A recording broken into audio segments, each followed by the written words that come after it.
देवता एपिसोड 15। अब्बा, तू पागल है और पागल को इस दुनिया में जिंदा रहने का हक नहीं है। ओए पागल दे पुत्र, बकवास न कर।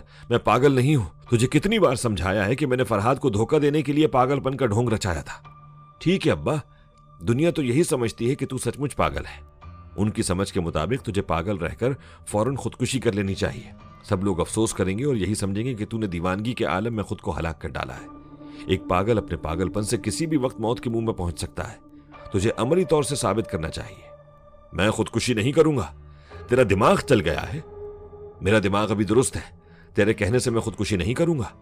अभी मुझे जिंदा रहना है। अभी मुझे अपनी गलतियों की तलाफी। ये तू क्या कर रहा है? ये जंजीर का हल्का क्यों बना रहा है? नहीं, मुझसे दूर हो जा। देख, मेरे करीब ना। नहीं, ये हल्का मेरी गर्दन में नहीं डालना। मैं समझ गया हूं, तेरे खतरनाक इरादे को समझ गया हूं। बेईमान, बदजात, अपने बाप को मार डालना चाहता है। मर्द का बच्चा है तो मेरे हाथ खोल दे, मैं तो उससे निमट।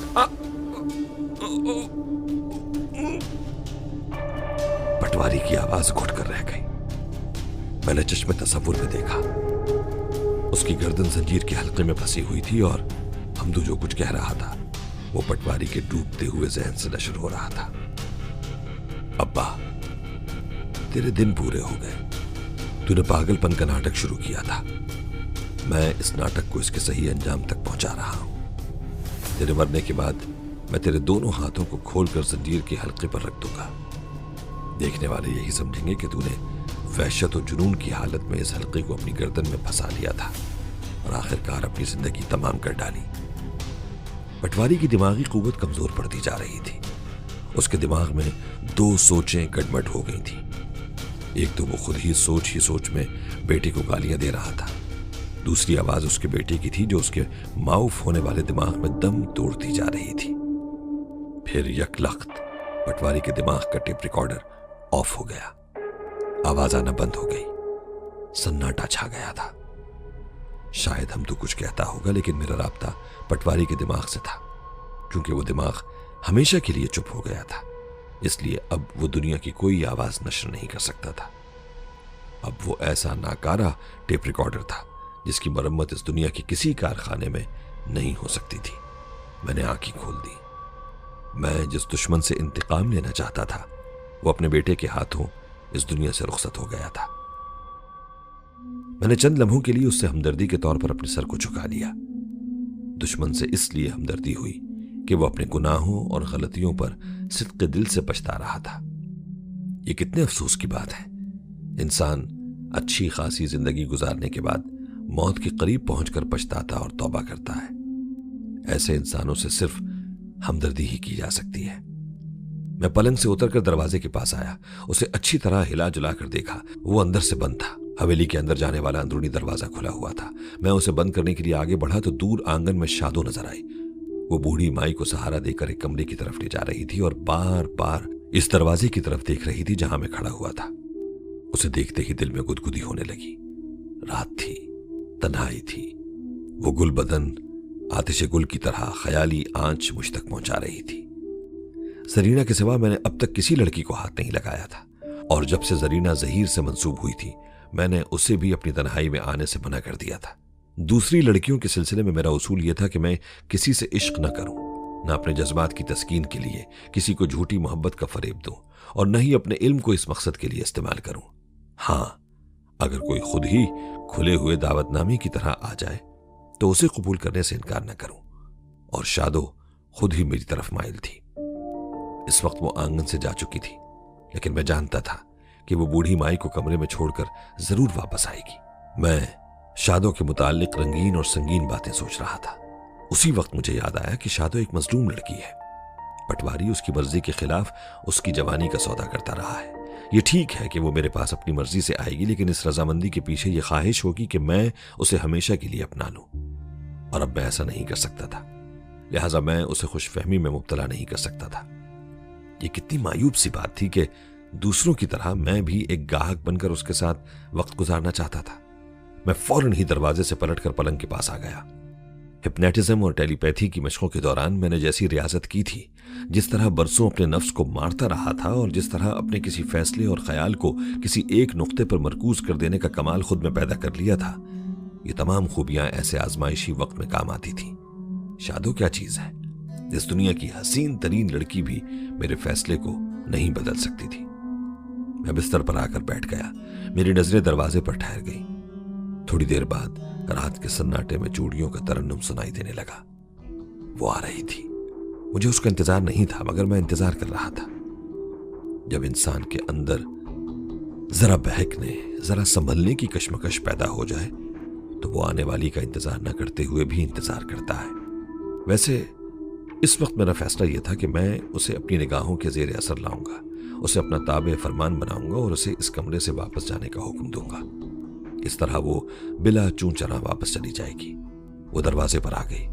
उसकी निगाहें झुकी हुई थी। मैं चाहता था कि वो कमरे में आते ही मेरी जानिब देखे ताकि मैं फौरन ही उसे अपनी निगाहों के जेर असर ले आऊं, लेकिन वो मेरी तरफ नहीं देख रही थी। उसने पलटकर दरवाजे को अंदर से बंद कर दिया। मैंने कहा, दरवाजा बंद न करो, मेरी तरफ देखो। मेरी आवाज और मेरे लहजे का अंदाज ऐसा तहक्कुमाना था कि वो सहम कर अपने आप में सिमट गई। फिर उसने दरवाजे की तरफ घूमकर मेरी जानिब रुख करते हुए अपने चेहरे को दोनों हाथों से छुपा लिया। इसके बाद नफी में सर हिलाते हुए बोली, मैं आपकी तरफ नहीं देख सकती। पहली बार जब मैं यहां आई हुई थी और आपकी आंखों में देखा था तो मैं बयान नहीं कर सकती कि मुझ पर क्या गुजरी थी। पता नहीं आपकी आंखों में क्या है, मुझे डर लगता है। एक अनजाने से खौफ के बावजूद मेरा दिल, मेरा दिमाग और मेरा सारा वजूद आपकी तरफ खिंचा जाता है। जी चाहता है कि आपकी आगोश में आकर मर जाऊं। उसकी बातों में कितनी शदीद मोहब्बत थी, खुद को मेरे हवाले कर देने की कैसी दीवानगी थी। मैंने जरा नर्म लहजे में कहा, तुम एक मजलूम लड़की हो। मैं तुम्हें खिलौना समझकर नहीं खेल सकता और न ही तुम्हें हमेशा के लिए अपना सकता हूं, इसलिए हुक्म देता हूं कि यहां से चली जाओ। उसने फिर इनकार में सर हिलाते हुए कहा, नहीं, मैं नहीं जा सकती। आपकी आवाज भी आपकी आंखों की तरह मेरे दिमाग में चुभती है। आप कितने अजीब हैं, आम इंसानों से बिल्कुल अलग हैं। मैं अपने कमरे में बहुत देर तक सोचती रही कि आपकी आंखों में और आपकी बातों में जादू है। आप कोई इल्म जानते हैं, आप में कोई ऐसी पुरस्कार कुव्वत है जिसके जेर असर मैं आपका हुक्म मानकर उस वक्त यहां से चली गई थी। अगर ऐसी कोई बात है तो मैं आपको खुदा का वास्ता देती हूं कि मुझ पर किसी तरह का अमल न करें। अपनी पुरस्कार कुव्वतों को एक कमजोर औरत पर आजमाना मर्दानगी नहीं है। मेरे जहन को एक झटका सा लगा। बात मर्दानगी तक आ गई थी। मुझे सोचना पड़ा, बल्कि तस्लीम करना पड़ा कि मेरे सामने एक औरत है जो अजल से कमजोर समझी जाती है और मर्द शाहजोर समझा जाता है और औरत से ज्यादा ज़हीन भी समझा जाता है। फिर मैं अपनी जहानत को काम में लाने की बजाय अपने फाजिल उलूम का सहारा क्यों ले रहा हूं? क्या मुझे इस बात का खदशा है कि वो अपने हुस्न शबाब की जलवा सामानियों से मुझ पर छा जाएगी? नहीं, मैं कच्चे इरादों का मालिक नहीं हूं। अगर अपनी पुरस्कार कुव्वतों को एक औरत पर आजमाना मर्दानगी नहीं है तो मैं नहीं आजमाऊंगा। एक आम मर्द की तरह उसका मुहासिबा करूंगा और उसकी कुर्बत से इनकार करूंगा। यह सोचकर मैंने फैसला किया कि जब तक वो सामने है मैं उसके ख्यालात नहीं पढ़ूंगा और न ही उसे हिप्नोटाइज करूंगा। मैं ये भी नहीं एतराफ करना चाहता था कि मुझ में पुरस्कार कुव्वतें हैं। मैंने अपनी निगाहों के निश्तर को छुपा लिया और लहजे में नरमी पैदा करते हुए कहा, तुम गलत समझ रही हो। मैं किसी किस्म का जादू या अमल नहीं जानता हूं। मेरी आंखें पैदाइशी तौर पर ऐसी हैं। बहरहाल मैं तुम्हें ऐसी नजरों से नहीं देखूंगा कि तुम सहम जाओ। अब मेरी तरफ देखो और गौर से मेरी बातें सुनो। उसने अपने चेहरे से दोनों हाथों को हटा लिया, फिर झिझकते हुए मेरी तरफ नजरें उठाकर देखा। हाय, कैसी दिल में खुब जाने वाली नजरें थी। हम मर्द ये भूल जाते हैं कि हमें हिप्नोटिज्म सीखना पड़ता है और ये गजाली आंखों वालियां कुदरती तौर से सीखी सिखाई आती हैं। वाकई मुझे इस बात का खदशा था कि वो अपनी हिरनी जैसी आंखों से मुझे अपना मामूल बना लेगी। इस बार मैंने उससे नजरें चुराई। मेरी निगाहें उसकी खुमार आलूद आंखों से उतर कर उसके लबों पर ठहर गई। उसके लब फूल की पंखड़ियों की तरह खिले हुए थे और यूं खिले हुए थे जैसे पुकार रहे हो। मैं फिर गड़बड़ा गया। वो सुबह खरामी से जरा आगे बढ़ी तो मैंने उसे नसीहतें करना भूल गया। उसकी चाल में ऐसा बांकपन था कि निगाहें उसके सरापे पर जम गई। वो सर से पांव तक दो धारी तलवार थी जो कदम कदम पर कभी इधर से और कभी उधर से मेरे इरादों को काट रही थी। आदम की जन्नत से औलाद आदम की जमीन तक औरत इसी तरह मर्द के इरादों को काटती रही है। इस मैदान में वो हुस्न शबाब, रंगो बू और निगाहों और अदाओं के कितने ही जानलेवा और दिल लेवा हथियारों से लेस होती है और मर्द बिल्कुल निहत्था होता है। ऐसे वक्त बाप दादा की नसीहतें याद नहीं रहती। शर से बचने की जितनी दुआएं होती हैं वो अटक अटक कर भी जबान तक आना भूल जाती हैं। सांप को पटारे में बंद करने का मंत्र हमने 1000 साल पहले सीख लिया। औरत को उसकी हद में रहने का मंत्र शायद 1000 साल बाद भी ना सीख सके। तब मैंने सोचा कि मैं एक नेमते गैर मुतरक्किबा से इनकार क्यों कर रहा हूं। यह तो कुफरान नेमत है। जो खुद ही चल कर आए उसे खुशामदीद न कहना बदअखलाकी भी है और बहुत बड़ी हमाकत भी। हमारी तहजीब में इस बात की खासी गुंजाइश है कि वक्त और माहौल के मुताबिक हराम को हलाल और नाजायज को जायज करार देने की बहुत सी तावीलात हमें मिल जाती हैं। वो अपना बुरा भला सोच कर आई थी। बेचारी के दिल में सैकड़ों अरमान थे और हमें तो बचपन से समझाया गया है कि किसी का दिल तोड़ना गुनाह अजीम है। वो मेरे बिल्कुल करीब आ गई, इतने करीब कि अब वो ही वो थी और इस कायनात में कोई ना था। वो नहीं जानती थी और अगर जानती भी थी तो इस बात की अहमियत से वाकिफ नहीं थी कि मेरी आंखों के पीछे कैसे अंगारे छुपे हुए हैं। अगर मैं अपनी निगाहों के लहकते हुए शोलों को काम में लाता तो वो एक पल के लिए मेरे सामने नहीं ठहर सकती थी। लेकिन मैं ये फैसला कर चुका था कि एक मर्द की कुव्वत से काम लेकर एक हव्वा की बेटी से दामन बचाऊंगा। ऐसी सूरत में अपनी कुव्वत इरादी से काम लेने का मतलब यह था कि मैं पत्थर बन जाऊं।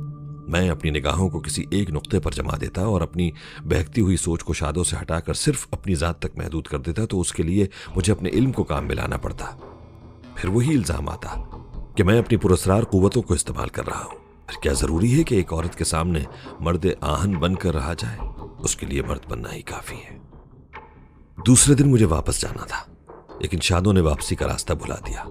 मैं दूसरे दिन और दूसरी रात भी उसकी भूल भुलैयों में भटकता रहा। उस रोज दूर दूर के जमींदारों तक पटवारी की मौत की खबर पहुंच गई थी। उसके जनाजे को कंधा देने बड़े बड़े लोग आए थे। मैं भी थोड़ी देर के लिए वहां गया था। वहां पुलिस वाले तहकीकात में मसरूफ थे कि उसे किसी ने हलाक किया है या उसने जुनून की हालत में खुदकुशी की है। मुझे इससे दिलचस्पी नहीं थी कि वो किस नतीजे पर पहुंचेंगे। मैंने उसकी मौत पर अफसोस का इजहार किया और वहां से वापस चला आया। तीसरे दिन मैं हवेली से रवाना हुआ तो शादो रो रही थी। मैं उसे पहले ही समझा चुका था कि मेरे पाँव में चक्कर है, मैं कहीं ज्यादा देर तक नहीं ठहरता, वक्त की तरह बहता चला जाता हूं। लिहाजा मैं उस हसीना की जिंदगी से भी रंगीन लम्हात की तरह गुजर गया। लाहौर पहुंचते ही फूफी ने पिछले 2 दिनों की रिपोर्ट सुनाई कि किस तरह चची जान ने जहर पीकर खुदकुशी की और किस तरह पुलिस वाले उनकी लाश उठाकर ले गए थे। शाम को लाश वापस की गई और रात तक तजहीज और तकफीन की रस्में अदा हो गई। उन्होंने ये भी बताया कि पिंडी से गजाला, शाहीना और उनके मामू वगैरह आए हुए हैं और मुझे गजाला और उसके मामू का ही इंतजार था। इन दोनों में से जो भी चोर था वो मेरे 1,25,000 रुपए हजम नहीं कर सकता था। अब मैं उसे बदहजमी में मुब्तला करना चाहता था। जब मैं चचा जान के यहाँ ताजियत के लिए पहुंचा तो ड्राइंग रूम में सबसे पहले शाहीना ने मुझे देखा और दौड़ती हुई आकर मेरे सीने से लग गई। वो अपनी माँ की मौत के गम से नढाल हो चुकी थी और थके थके से अंदाज से रो रही थी। चची जान जैसी भी थी, शाहीना उनके किरदार की तारीख पहलुओं से वाकिफ नहीं थी, इसलिए एक माँ की जुदाई पर आंसू बहा रही थी। मैं उसके सर पर हाथ फेरकर तसल्लियां देते हुए सोफों की तरफ देख रहा था, जहां गजाला और उसके मामू एक सेहतमंद नौजवान के साथ बैठे हुए थे। वो तीनों मेरी जानिब देख रहे थे। एक तवील मुद्दत के बाद मेरा और गजाला का सामना हुआ था।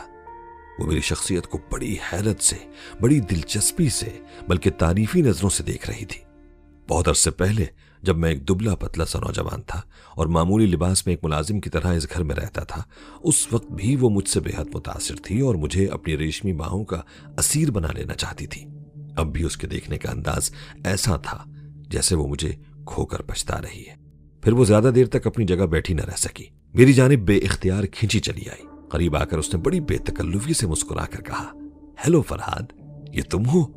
बाय गॉड, पहचाने नहीं जाते हो। इतने अरसे के बाद तुम्हें देखकर मुझे कितनी खुशी हो रही है, मैं बयान नहीं कर सकती। ये कहकर उसने मुसाफहा करने के लिए अपना हाथ बढ़ाया। शाहीना मुझसे अलग हो गई ताकि मैं उससे मुसाफहा कर सकूं। मैंने उसके गोरे गोरे गुलाबी गुलाबी हाथ को देखा। वो मुसाफे के बहाने मुझे छूने के लिए बेताब थी। मैंने गहरी संजीदगी से कहा, तुम्हें याद होगा गजाला, मैंने पहले भी तुम्हें कभी हाथ नहीं लगाया, लेकिन एक रात तुमने मुझे बदनाम करके इस घर से निकलने पर मजबूर कर दिया था। अब मैं किस तरह दोस्ती का हाथ बढ़ा सकता हूं? मैं समझा था कि वो नादिम हो जाएगी, लेकिन उसने तो शर्माना या नादिम होना सीखा ही नहीं था। वो बदस्तूर मुस्कुराती हुई बोली, गड़े मुर्दे ना उखाड़ो फरहाद, पुरानी बातों को भूल जाओ। आओ हम असर नौ एक पायदार दोस्ती की इब्तिदा करें। मैं वादा करती हूं कि आइंदा तुम्हें शिकायत का मौका नहीं दूंगी। शाहीना ने मेरा बाजू थाम कर इल्तिजा की। हाँ भाईजान, सुलह कर लीजिए, बाजी बहुत अच्छी है, आप पिछली बातों को भूल जाएं। क्या आप मेरी बात नहीं मानेंगे? मैं अपनी गुड़िया सी बहन की बात कैसे न मानता। मैंने मुस्कुराकर उसे देखा और मुसाफा करने के लिए गजाला का हाथ थाम लिया। गजाला, अब मुझे तुमसे कोई शिकायत नहीं है। वो मुसाफा जरा तवील हो गया। मैं उसके हाथ की नरमी और गर्मी को महसूस कर रहा था।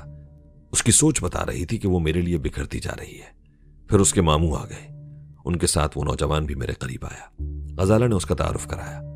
ये मेरे फ्रेंड हैं, मिस्टर कासिम किरमानी, पिंडी में इनका कारोबार है। और कासिम, ये मेरे कजन फरहाद अली हैं। एक तवील अरसे के बाद हमारी मुलाकात हुई है। भाई मुझे तो बड़ी खुशी हो रही है। मैंने कासिम से मुसाफा किया। वो मेरी तरह कदावर और सेहतमंद था। हमने इस अंदाज में मुसाफा किया जैसे दो रकीब गजाला की जवानी को जीतने के लिए पंजा लड़ा रहे हों।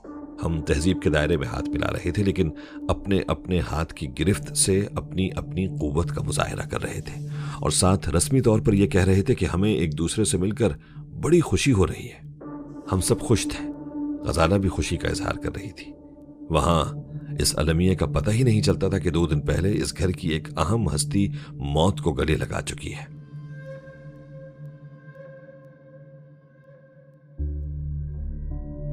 फरहाद अली तैमूर की हैरत अंगेज टेलीपैथी और सस्पेंस का ये सफर जारी है। देवता की अगली किस्त और उर्दू के मशहूर नॉवेल सुनने के लिए अभी गोया ऐप डाउनलोड करें। लिंक डिस्क्रिप्शन में मौजूद है।